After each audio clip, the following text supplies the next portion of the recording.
car. This may explain the very brief interview with Johnny Parsons. There's a great big kiss coming in here from Barbara Stanwyck. She's really hanging on. It's the fourth one she's given now. Johnny, 7 other words, coast to coast on mutual microphone now. Well, I'm awfully glad that we won the race, but as I said before, I'm sorry it rained. But that's about all I got to say. The big story in 1951 was the return of the Novi car and one of its most famous drivers, Duke Neyland. He had suffered serious burns from his crash in 1949. He failed to qualify in 1950. But he put his Novi on the pole in 51 with a new record speed of over 136 miles an hour. The Iron Duke talked with us about his comeback the night before the race. Well, I know, Duke Neyland, that coast to coast, folks will be watching for you tomorrow to see if you can keep up that tremendous pace you did in 1949.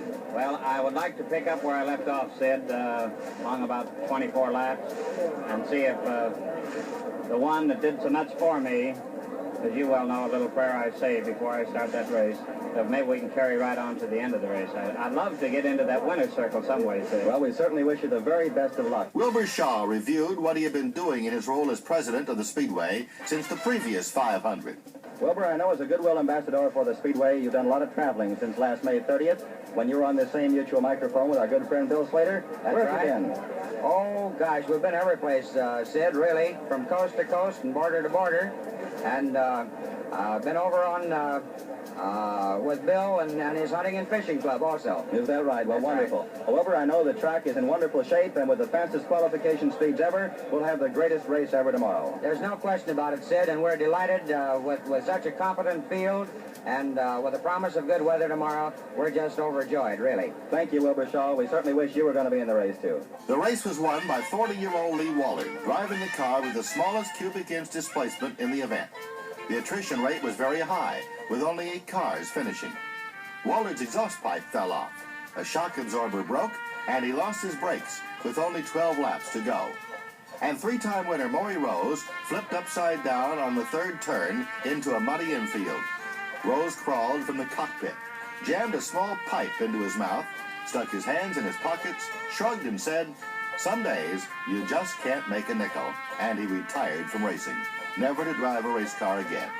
After the race, we ran to Victory Lane to greet the victorious Lee Wallard. I said, wonderful. Boy, am I happy to win this go. I can thank those mechanics, Merle Ballinger, the boss, and George Soleil, Buster, and Frenchy, all of the boys. They sure did a good job, because if this little beauty didn't run, I sure couldn't win it. In 1952, Freddie Agabation sat on the pole with a revolutionary Cummins diesel-powered machine, and Chet Miller started his 16th and final 500. Jack McGrath took the lead in the early stages, but on the 9th lap, Bill Vukovich, who was driving in his second 500, came from the back of the pack in a new Roadster to overtake McGrath and lead for most of the afternoon. With 10 laps to go, it appeared that Vuki would win. But with only 8 laps left, the crowd came to its feet as Vukovich's car slowed in the 3rd turn, scraped the wall to help stop the car. A 20-cent steering pin had broken. So Vukovich, who was within 8 laps of possibly winning this year's 500, is out of the race. And Troy Ruttman, in car number 98, a seemingly dark horse before this race today, is now leading. He's in first place, 3 laps ahead of Jim Ratcliffe in car number 59. All Ruttman has to do is keep a speed of about 118 or 20 miles an hour and coast on in. This quirk of racing luck allowed 22-year-old Troy Ruttman, the youngest winning driver in Speedway history, to take the lead and also the checkered flag.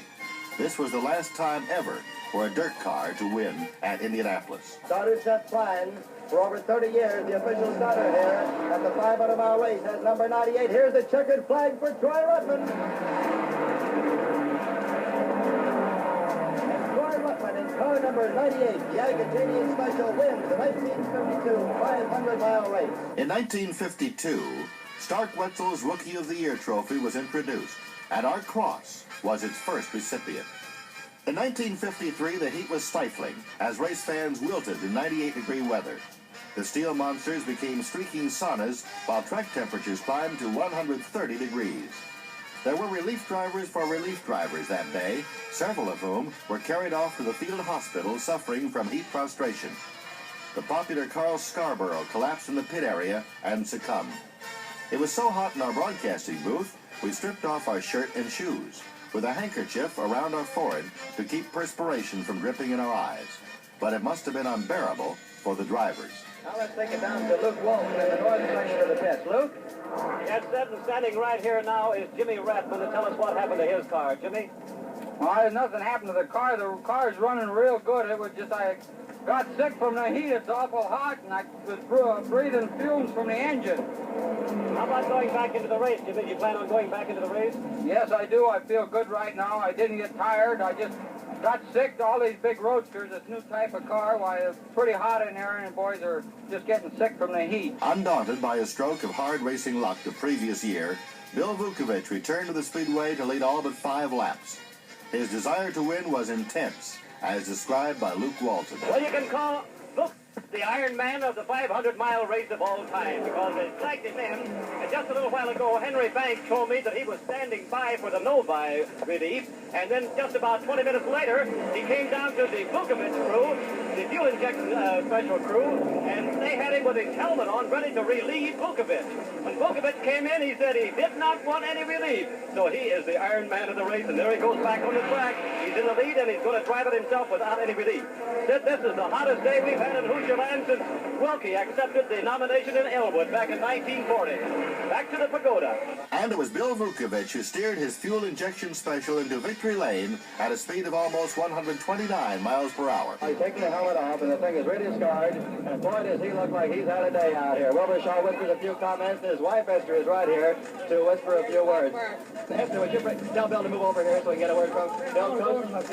Okay, coast to coast. You say just a word about how you feel on winning the race. Oh, it feels all right. Everybody's happy to win. Bill, did you think you'd want relief any time in the race? How do you say? Think you want relief any time in the race? No. Never want relief. There's an Iron Man, folks, and he's really tired. He can't hear a single thing. Jack McGrath became the first man to qualify at a speed of over 140. He grabbed the pole in 1954, as only 4 miles an hour separated the slowest from the fastest car in the starting field. Anticipating a closely contested race, we talked to Gentleman Jack. Jack, I know that sports riders, especially automobile sports riders around the country, will comment that this is very similar to Roger Bannister's 4-minute mile on the dirt and on the cinders. You're driving over 140 at the Speedway. How do you feel about it? Well, it's something that you kind of dream in the back of your head someday you might be able to do, but it sounds so fantastic that I just can't hardly realize it yet, Sid. Piston ring problems prevented Bill Vukovich from qualifying until the 3rd day of the time trials. Then, once the 1954 race was underway, there were several lead changes, but Jack McGrath dominated the race until the halfway point when Vukovich took the lead. Jimmy Bryan, a rugged driver with incredible stamina, pressured Vukie for several laps until a shock absorber broke on Bryan's dirt car, eliminating him as a serious threat. It caused him to take a tremendous physical pounding over the brick surface for the last 100 miles. Vukovich took the checkered flag for the 2nd year in a row, and Bryan crossed the finish line right beside Vukie, but 1 lap back to earn 2nd place. In 1955, Bill Vukovich returned, out to do something no man had done before, to win 3 500s in a row. Dinah Shore came from Hollywood to kiss the winner and sing the traditional Back Home Again in Indiana before the start of the race. She established another first. She asked the audience to join in, something her predecessors had never done. And I long for my Indiana. Will you sing the second verse with me? Let's go now. Back home again. Very beautifully done by Dinah Shore, and she's doing a 2nd chorus for the benefit of the crowd once again as hundreds and hundreds of brilliantly colored balloons have been released from a gigantic tent and soar skyward to add to the pageantry preparatory to the start of this 39th annual running of the 500-mile race. The great Wilbur Shaw had lost his life in a private plane crash on the eve of his birthday in October of 1954. The worldwide broadcast was dedicated to Wilbur's memory. Born October 31, 1902 in Shelbyville, Indiana. Died October 30, 1954 near Decatur, Indiana, are the stone-cold facts to mark the passing of this man. But, in between, a long, long trail of accomplishment, of friendships, of inspiration by this little man with the infectious grin and the warm hand clasp. Never to be forgotten by us and by the thousands of others who respected and who loved him. The usual comment of any race driver is, "I'll be back next year." And that is equally true of Wilbur Shaw, even today. He'll be back because he'll never go away in the hearts of those who knew him. And if you didn't know him, you missed something great. During the first 50 laps of the 55 race, an intense struggle developed between Jack McGrath and Bill Vukovich. Vukie finally took the lead, and McGrath dropped out with piston failure. Even as McGrath was stepping from his car in the pits, there was the announcement of a very dramatic accident, and Jack Shapiro, stationed on the backstretch, was there to describe it. Number 27 with Roger Ward got into trouble coming out of that southeast turn and started to slide down this back stretch. As he got to the bridge, he was sideways, and car number 39, driven by Johnny Boyd, the Sumar Special, went up and over it and bounced about 50 feet down the track. It lost all four wheels in the process. Roger Ward's car is only about 20 feet away from us, right out in the middle of the track still. Then car number 68, to keep from hitting all of the trouble that was happening, went off into the infield to my left, and it's sitting on the grass there. That's car number 68, the Westwood Gauge Tool Special, driven by Ed Elysian. Then car number 42 did the same thing, the Trailer Special, driven by Al Keller. And Bill Vukovich, evidently going to the outside to miss the trouble, went over the wall, and that car is still burning over there. Now, the drivers, car number 27, Roger Ward, got out and is over on the grass. He looks to be all right. Ed Elysian didn't hit anybody, and he was all right. Car number 42 with Al Keller driving, he looks to be all right. Johnny Boyd was still sitting in the car when it came to a rest on its back. It was turned over, and they helped Johnny out of the car. He's sitting on the grass and looks to be all right. Now, what happened to Bill Vukovich, we have no information. Back in the pagoda, sadly, we made the official announcement of the demise of the great two-time winner. And we have some very, very disheartening news to relate to you. An official report from the Speedway Hospital here from Dr. Bonner, the Director of Medical Staff at the Speedway. And in broadcasting this race now in our 8th consecutive year, we have never had to make such an announcement, and we're most regretful. Bill Vukovich, three-time winner of the 500-mile race, almost, trying for his third consecutive today, trapped in his car in the backstretch, was injured fatally. Bill Vukovich has died as a result of injuries suffered on the backstretch in the accident reported to you earlier on this broadcast. Consistently running among the leaders in the second half of the race, four-year veteran Bob Swiker took the lead for good during the last 100 miles and took the checkered flag in his John Zink Special. Charlie Brockman was there to greet him. And now, Bob, we want to get a few words with you. How do you feel about this win? Oh, wonderful. All the time you worry about the machine staying together. This is the first race I've ever finished here. I was just asking who got hurt of my Johnny Boyd. I saw his car upside down on the backstretch, and I was real worried about him. Johnny's all right, Bob, and congratulations to you. Thank you, Charlie. Fine drive here today. 1956 was the year of Kegel's miracle. The Hoosier skies had drenched the speedway for several days, submerging the track in water, flooding the passenger tunnels, making the infield a quagmire. With the race just 2 hours away, it still looked doubtful it would start on time. But Ground Superintendent Clarence Kegel and his crew performed their miracle.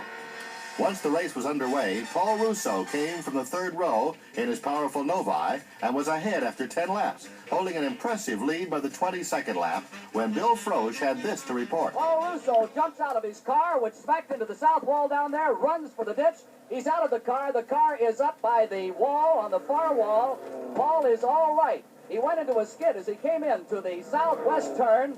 The car went around, as we could see it several times. The back end hit the outside retaining wall, and believe me, as soon as Pat O'Connor and Pat Flaherty were by, Paul Russo was up out of there and ran all the way across the track, and he is over in the infield at the present time. A battle for the lead developed between Pat O'Connor, former winner Johnny Parsons, and the pole sitter Pat Flaherty. For the second straight year, a dark horse winner took the checkered flag, and Charlie Brockman was in victory lane to greet the victorious Flaherty. How does it feel to win this race? Oh, it feels terrific. I'll tell you, I got the greatest car owner and greatest mechanics in the world, boy. They just keep this thing running all day.